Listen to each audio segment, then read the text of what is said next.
Bonjour, bienvenue à votre émission La Victoire de l'amour. J'espère que vous allez bien. Cette belle journée du mois de novembre, on s'approche tranquillement de Noël, étant un mois de Noël. Aujourd'hui, j'ai la joie de rencontrer quelqu'un que vous avez sûrement déjà vu. Il a été le gagnant d'Occupation Double en 2007. Il s'agit de Gabriel Julien. Vous allez voir son parcours de vie.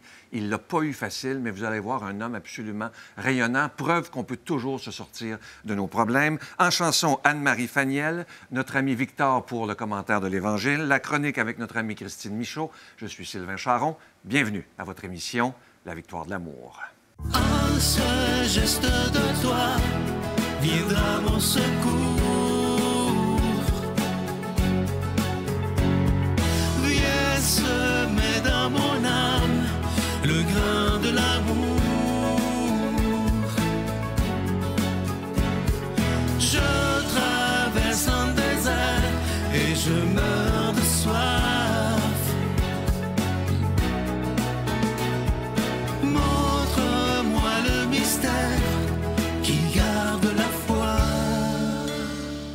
Gabriel, merci d'être là. Vraiment, je vois un homme, je lisais ma recherche hier et j'avais hâte de te rencontrer, je te connaissais de vue évidemment, mais je vois un homme lumineux et je veux qu'on recule dans le temps pour voir par où tu es passé et comment tu as fait pour devenir aussi lumineux. Alors, on va reculer en 2007, tu as gagné Occupation Double. Ensuite, tu es allé à Love Story.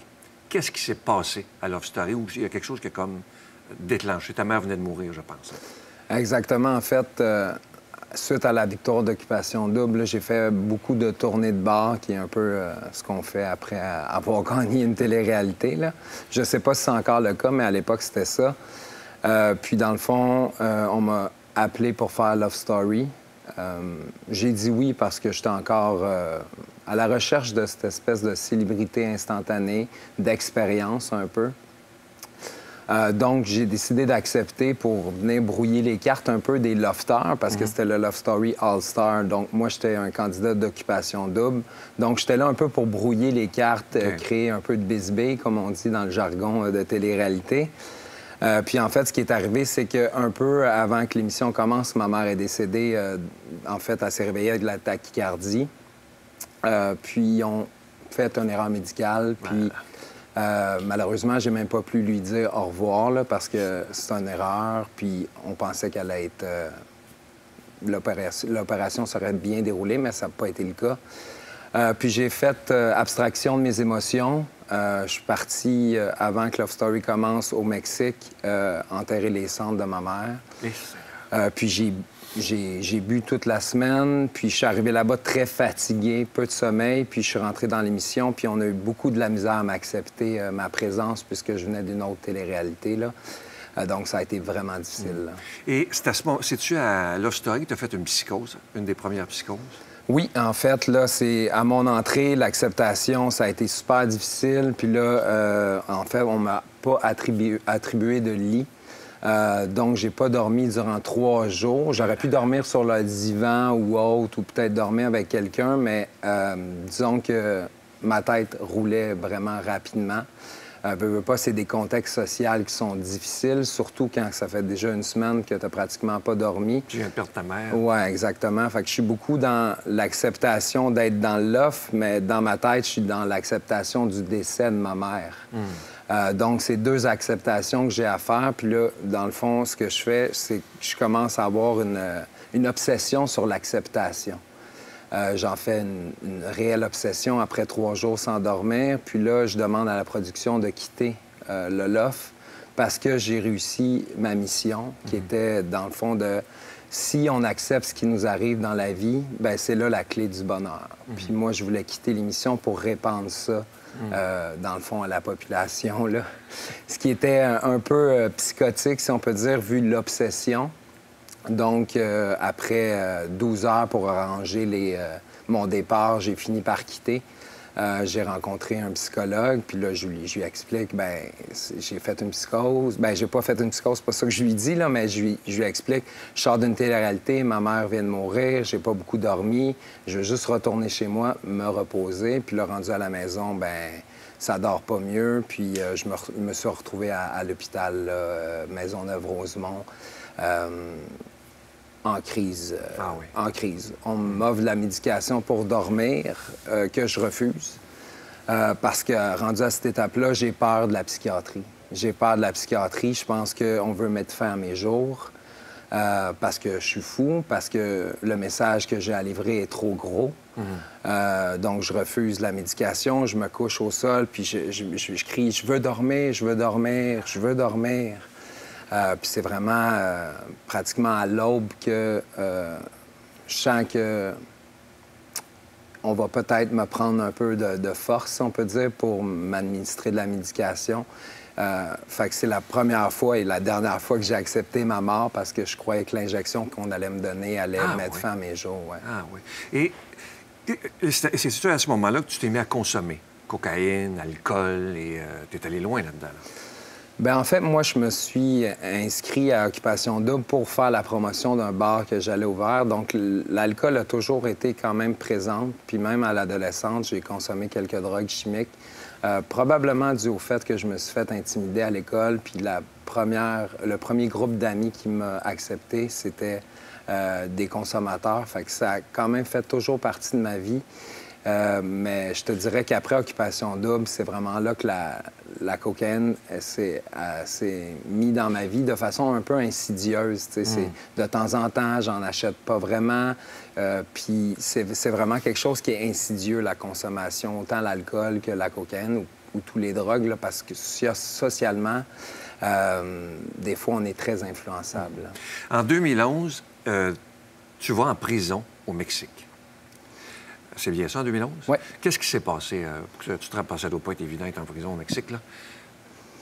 Bien, en fait, à cette époque-là, je suis propriétaire de 2 bars. Je vis à 100 000 à l'heure. Puis qu'est-ce qui arrive, c'est que j'ai pas eu de diagnostic suite à ma psychose en 2009. Donc, je fais pas trop attention à ma vie. Je prends pas trop soin de moi. Puis là, dans un contexte social plus grand que nature, avec d'autres tenanciers de bar, je fais une deuxième psychose où je déchire mon passeport. Oui. Puis on m'emprisonne parce qu'on sait plus où me mettre, en fait, là. Ouais. Fait que c'est des moments qui sont gravés un peu dans ma mémoire. Je suis pas retourné encore au Mexique depuis parce que j'ai encore un peu une peur de ces flashbacks-là, de qu'est-ce que j'ai pu vivre. Puis encore une fois, je voulais que ma vie s'arrête à ce moment-là parce que j'étais en sevrage d'alcool, puis les sevrages d'alcool sont très difficiles. Il faut avoir de l'assistance habituellement quand on consomme à tous les jours, là. Donc, une psychose toxique très forte et je suis atterri, en fait, à Montréal parce que je suis revenu en air ambulance. Ma tante et mon oncle ont réussi à me rapatrier au pays, puis je suis arrivé à la clinique JAP, qui est clinique jeune adulte psychotique, où je travaille présentement en tant que parent aidant, ouais. Est-ce que tu as réussi, à travers tout ce que tu as vécu, parce que je vois un homme rayonnant, à te pardonner le mal que tu t'es fait et à demander pardon à ceux à qui tu as fait du mal? Je pense que ça fait partie d'un processus que j'ai mis en place depuis des années. Puis il faut pas croire que c'est du jour au lendemain qu'on se pardonne. Je pense que c'est le processus d'une vie, d'accueillir la douceur, de s'accepter, de retrouver l'estime de soi qu'on a perdu, de réapprendre à se découvrir en tant que personne un peu plus de lumière, parce que j'ai touché la noirceur énormément, là. Je me suis isolé durant des années. Ça a été très, très difficile. Mais aujourd'hui, je me suis pardonné, puis j'ai demandé excuse aux autres à qui j'ai fait du mal, parce que dans la consommation, malgré qu'on a toutes les meilleures intentions du monde, c'est très difficile. Là. On ne contrôle jamais rien là, dans la consommation. Là. Et là, ça fait 11 mois, je trouve ça magnifique, que tu ne prends plus aucun alcool. Tu en buvais un peu, mais tu t'es dit, c'est fini. Pourquoi? C'est d'accueillir la personne que je veux devenir. Au niveau de la gestion des émotions, je pense que c'est difficile d'être réellement soi-même à 100 Puis la gestion des émotions se fait beaucoup plus facilement sans consommation, sans alcool. J'ai arrêté la cocaïne, ça fait 10 ans. Le cannabis, ça fait 5. Puis là, 11 mois sans alcool. Je te dirais que j'apprends à me découvrir enfin, si on peut dire. Le vrai Gabriel. Oui, le vrai Gabriel, son enfant intérieur. Qu'est-ce que je veux offrir à cette vie-là? Tu sais, cette opportunité qu'est la vie, là. Fait que je pense que c'est en étant soi-même, jour après jour, qu'on peut atteindre cette vérité qui est la vie, là. Je sais que tu as une vie spirituelle. Pour toi, c'est important. Et cette année, en 2024, pour vivre cette vie spirituelle, je trouve ça tellement beau, tu as choisi un mot qui est douceur. L'année prochaine, tu as choisi bienveillance. Comment tu vis ta vie spirituelle? Parce que c'est important quand on a eu des problèmes de consommation, mais pour tout le monde, là. Mais comment toi, tu la vis, ta vie spirituelle? Bien, moi, c'est beaucoup dans la gratitude. Pour moi, marcher au soleil, c'est une empreinte qui se marque sur mon visage. Le soleil qui frappe mon visage, je l'accueille, ce soleil-là, puis je me mets en position de comprendre qu'est-ce qui se passe. Des fois, c'est plus grand que nous, là. C'est juste d'accueillir les petits moments de la vie. Donc, les petits bonheurs, beaucoup dans la gratitude. Puis on parle de bienveillance. Bien, c'est qu'est-ce qu'on offre aux autres. C'est de comprendre que des fois, les personnes ont un agenda en venant nous voir. Bien, oui, les aider, mais de se respecter soi-même aussi. Puis d'expliquer, de communiquer que nous, ça fait pas notre bonheur présentement de faire telle chose ou X chose. Puis ça, c'est s'offrir la douceur, en fait, là. Fait en apprenant d'être doux avec moi-même, ben j'ai appris la bienveillance pour les autres puis pour moi-même aussi, là. Et tu as appris aussi, à travers les années, les épreuves, à t'aimer? Ça a été très compliqué parce que on parle souvent de stigmatisation en santé mentale, mais on oublie l'auto-stigmatisation qu'on peut s'infliger. Puis ça a été un réel combat pour moi, là, d'apprendre que je suis pas juste une maladie parce que j'ai une maladie bipolaire. Je suis pas juste ça. Je suis pas juste la personne qui consomme. Puis de refaire son identité, là. Parce que moi, j'ai été le party animal toute ma vie. Puis là, ben qui je suis? Tu sais, au final, ben je suis Gab. Ouais. Simplement, là. Tout simplement toi, finalement. Ouais.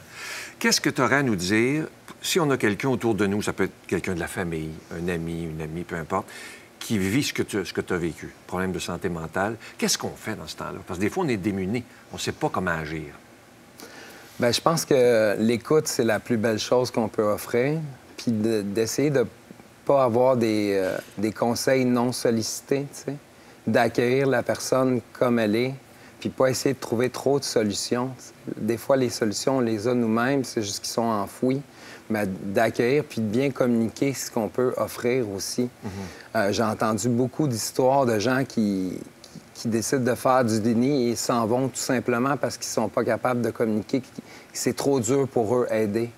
Parce que des fois, on n'est pas une belle place pour aider quelqu'un d'autre. Bien, c'est de le communiquer pour que la personne n'ait pas un autre deuil à vivre. Tu es directeur général, ça, je veux que tu m'en parles, de coups de pinceau et coups de ciseaux. C'est quoi ça?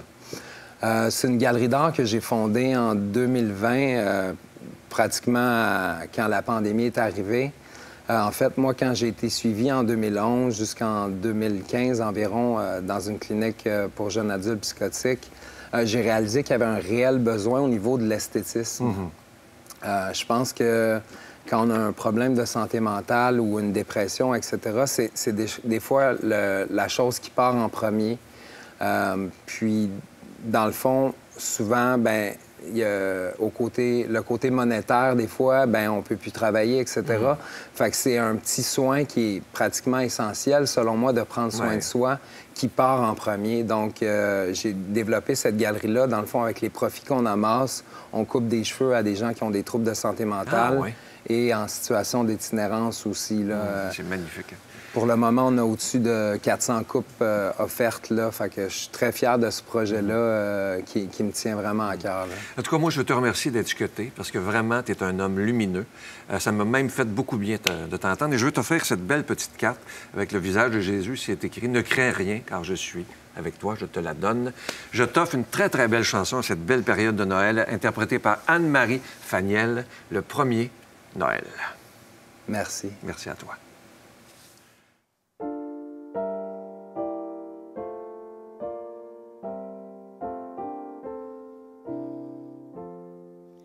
Le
dans leurs yeux ravis, voient alors une étoile illuminant la nuit, soudain tout éclairé. Ils verront tout petit, à peine noyauté, couché dans une crèche, en un pauvre réduit. Noël, Noël, Noël, Noël, Jésus est né, chantons, chantons Noël.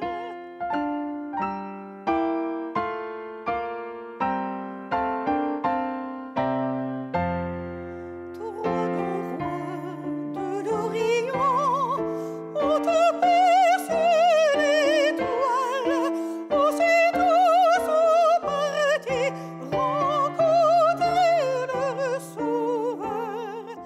À l'enfant dans son berceau offriront leur présent, des cadeaux pour un roi, l'or, la mer et l'encens.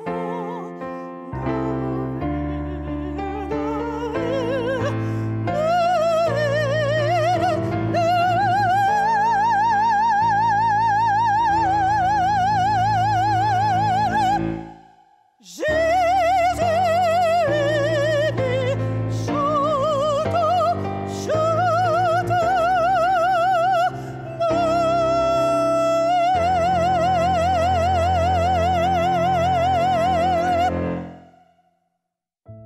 Notre Père qui es aux cieux, que ton nom soit sanctifié, que ton règne vienne, que ta volonté soit faite sur la terre comme au ciel. Donne-nous aujourd'hui notre pain de ce jour. Pardonne-nous nos offenses, comme nous pardonnons aussi à ceux qui nous ont offensés. Et ne nous laisse pas entrer en tentation, mais délivre-nous du mal, car c'est à toi qu'appartiennent le règne, la puissance et la gloire pour les siècles des siècles. Amen. La Victoire de l'amour vous invite à célébrer 30 ans d'amour au Centre Vidéotron de Québec le 24 mai 2025 de 13h à 17h. Avec Mélissa Bédard, Patrick Normand, Nathalie Laure, Guylaine Tanguay et la présence exceptionnelle de Michel Thor. Témoignages et conférences avec Sœur Angèle, Dominique Bertrand, David Bernard, Christine Michaud, Martin Larocque, Claire Jacques, Victor et l'équipe de la Victoire de l'amour. Billets en vente maintenant sur lavictoiredelamour.org. Je vous rappelle le cadeau et les cadeaux du mois pour le mois de novembre. Je les ai présentés au Téléthon la semaine dernière. Évidemment, il y a cette magnifique carte de Marie qui est en acier inoxydable. Vous la voyez à l'écran. C'est de toute beauté. Cette carte, elle est déjà bénie. Il y a évidemment cette carte de Jésus que vous avez tellement, tellement aimée. Le bracelet en pierre volcanique blanche, il est extraordinaire. On avait eu le noir l'année dernière. Là, c'est la pierre blanche cette année, ornée d'une petite croix qui est en acier inoxydable, donc ça ne ternira pas. Et pour le cadeau de décembre que je vous présente maintenant, il s'agit de ce très beau pendentif de la Croix de l'Espérance qui est en acier inoxydable, orné de beaux petits zircons, ça inclut la chaîne. Et tous ces objets sont déjà bénis. Je veux prendre le temps de vous dire merci de tout cœur de ce que vous faites pour la Victoire de l'amour en cette période de Noël. Merci de votre offrande spéciale de Noël. Et vous savez, les suggestions que je vous donne, ça peut être une façon de faire de très, très beaux cadeaux, mais qui ont un sens et qui feront beaucoup de bien aux personnes qui le recevront. Merci de tout mon cœur de donner des mains à la Providence. Et voici comment vous les procurer. Par la poste à la Victoire de l'amour, casier postal 120, succursale Boucherville à Boucherville, le J4B 5E6. Ou par téléphone, par carte de crédit, du lundi au jeudi, de 8h à 17h, au 514-523-4433, ou à notre numéro sans frais, le 1-888-811-9291. Également sur notre site Internet, le www.lavictoiredelamour.org. Avec votre don, vous recevrez aussi un reçu pour fin d'impôt. Merci de donner des mains à la Providence. Merci d'investir dans votre foi. Nous remercions Signé Guillet, Atelier Floral, pour la conception et l'aménagement festif de notre décor. Signé Guillet vous souhaite de joyeuses fêtes.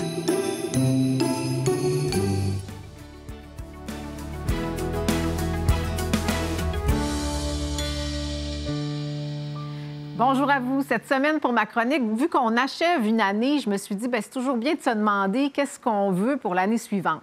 Puis en fait, c'est pas tant ce qu'on veut, comme qu'est-ce que Dieu veut faire à travers nous. Et pour arriver à répondre à cette question-là, je me dis, c'est sûr que ça doit avoir un lien avec notre nature profonde, notre vocation, qu'est-ce qu'on est venu faire. Des fois, on se laisse prendre un peu avec ces expressions comme mission de vie, vocation. C'est souvent porteur de plus de pression que d'autres choses. On va chercher, on va dire, c'est quoi ma mission de vie? Puis il faut comme que ça soit impressionnant et que ça dure longtemps. Alors que j'ai une petite idée maintenant là-dessus, je me dis, et si c'était beaucoup plus simple que ça? Et si c'était simplement d'être au service des autres, au service de la vie, au service de Dieu? De juste se laisser porter quand on voit qu'il y a un besoin quelque part, quelqu'un a besoin d'aide, quelqu'un a besoin de nous, une cause a besoin de nous, peu importe, on se sent attiré souvent, on a envie d'aider, il y a un élan pour ça. Bien, et si on écoutait simplement ce qui nous est demandé dans le moment présent? Par exemple, moi, ça m'est arrivé par moment de voir quelqu'un qui traîne des paquets dans un stationnement en sortant de faire des courses. Puis là, une personne des fois qui est plus âgée. J'en ai vu une récemment, c'était ça là, qui m'est arrivé, c'est qu'elle avait sa canne dans une main qui ne tenait plus par terre tellement elle avait de paquets à trimballer aussi. Alors, je me suis dit, la moindre des choses, c'est d'aller aider, d'aller offrir mon aide. Puis des fois, ça donne un moment de connexion humaine aussi assez extraordinaire qui nous reste après. Ça vient déposer quelque chose dans notre cœur qui fait beaucoup de bien. Ça m'émeut même parfois. Et cette fois-là, entre autres, ce que je me suis dit, en revenant à ma voiture après, je me suis dit, et si le concept de mission de vie, c'était juste ça? Peut-être qu'au moment où j'ai aidé cette dame-là, dans cet instant d'éternité, j'ai accompli ma mission. Et c'est pas plus compliqué que ça. Alors, si on faisait juste ça à tous les jours, chaque matin, se demander, j'ai hâte de voir comment je vais servir aujourd'hui. Comment je peux servir? Mon Dieu, utilisez-moi. C'est souvent ce que je dis. Alors, je vous laisse l'essayer et voir ce que ça donne, mais je suis convaincue que ça va vous faire beaucoup de bien.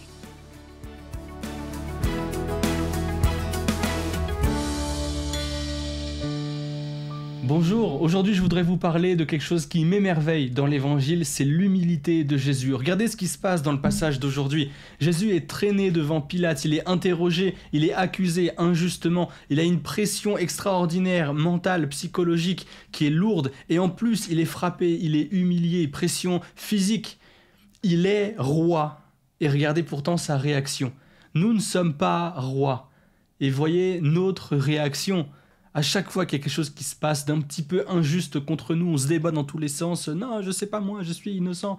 Ou alors à chaque fois qu'il y a un petit truc désagréable dans notre vie, alors on se met à râler. Jésus, là, il nous donne une masterclass d'humilité. En même temps, c'est pas une humilité qui s'écrase, qui ne fait rien, qui est inactive et passive. Jésus, il est actif dans son humilité. Il affirme la vérité. Il dit clairement qui il est.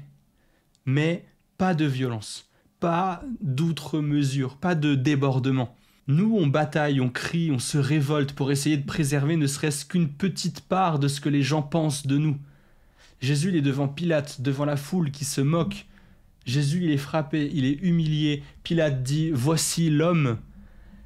Et Jésus qui est là devant, humble. Pilate l'interroge, es-tu le roi des Juifs? Et Jésus lui dit, c'est toi qui dis que je suis roi. Je suis né, je suis venu dans le monde pour ceci, rendre témoignage à la vérité. Tout homme qui appartient à la vérité écoute ma voix. Jésus, évidemment qu'il est roi. Là, il répond un petit peu de manière évasive, mais c'est parce qu'il n'a fait que répéter constamment qu'il est roi. Les gens ne le croient pas, alors qu'on lui redemande, est-ce que tu es roi? Tu le dis toi-même, tu vois. Mais il dit, je suis venu pour ceci, rendre témoignage à la vérité. Tout homme qui appartient à la vérité écoute ma voix. C'est clair, c'est explicite. La vérité est la vérité et il n'y en a pas d'autre en fait. Il n'y a pas plusieurs vérités, il n'y en a qu'une seule. Et qui ne la suit pas, suit quelque chose de faux, inévitablement. J'aime beaucoup cette phrase du Concile Vatican II, « La vérité ne s'impose que par la force de la vérité elle-même qui pénètre l'esprit avec autant de douceur que de puissance. » C'est extraordinaire. Effectivement, il y a autant de douceur que de puissance. Et là, dans les paroles de Jésus, c'est un petit peu énigmatique parce qu'il est doux. Il ne s'impose pas, il est humble. Mais pourtant, il est très clair. Il affirme la vérité. sans aucune violence, sans rien forcer. Donc c'est pour ça que ça sonne un peu énigmatique. Mais pourtant il dit qui appartient à la vérité. Écoute ma voix. Donc tous ceux qui ne l'écoutent pas, inévitablement, ont tort. Et non, ce n'est pas du jugement, ce n'est pas rejetant en quelque sorte des autres personnes, c'est juste un constat d'après ce que Jésus dit. Si on croit en Jésus, ça implique qu'on croit à la vérité, et si on ne croit pas en Jésus, ça implique qu'on croit quelque chose de faux. C'est quelque chose de binaire, soit c'est vrai, soit c'est faux. C'est l'un des deux, il n'y a pas de tiédeur possible. Donc peut-être qu'on croit quelque chose de faux par ignorance, ou par mollesse, ou par orgueil, ou une autre raison. Mais inévitablement, même si c'est pas de notre faute, on ignore la vérité. Et alors c'est notre devoir de le dire. On sait qui est le sauveur de l'humanité. Notre vie, elle a un sens. C'est grâce à Jésus. Et pourtant lui est humble et doux alors qu'il est roi de l'univers et qu'il se fait rejeter. Nous qui ne sommes clairement pas rois de l'univers, essayons de nous inspirer de ce comportement de Jésus. Voilà un défi que je propose. À la prochaine fois qu'on dit quelque chose de faux à propos de nous, il y a toujours des rumeurs qui courent, toujours des avis divergents, ou alors quelqu'un qui dit quelque chose de faux de la foi ou de quoi que ce soit d'autre. Essayons, plutôt que d'entrer dans un débat violent et hyper engagé et débordant, essayons de dire simplement « ce n'est pas vrai » et maximum 10 mots d'explication. Comme Jésus, tout homme qui appartient à la vérité écoute ma voix. Et en plus, ça fait pile poil 10 mots. Voyons la paix que ça nous donne et la puissance que ça donne à nos paroles. Et la prochaine fois que quelqu'un parle de Jésus ou de la foi, en bien ou en mal, témoignons une nouvelle fois de la vérité de la foi chrétienne et observons les résultats. Promis, ils sont très beaux. C'est dur, c'est exigeant, mais ça nous engage moralement. On en a le devoir moral de suivre la vérité. La tiédeur ne tient pas face au roi. On est pour la vérité ou contre Jésus. Il dit lui-même « qui ne rassemble pas avec moi disperse ». C'est exigeant. C'est radical, mais voilà ce qu'est la vérité et l'amour tel que Dieu nous le montre. Si on aime les gens, alors on leur doit la vérité. Et si on est en vérité avec eux, alors on les aime d'autant plus. Alors aimons en vérité, au nom du Père et du Fils et du Saint-Esprit. Amen. Je vous salue Marie, pleine de grâce. Le Seigneur est avec vous. Vous êtes bénie entre toutes les femmes, et Jésus, le fruit de vos entrailles, est béni. Sainte Marie, Mère de Dieu, priez pour nous pécheurs, maintenant et à l'heure de notre mort. Amen.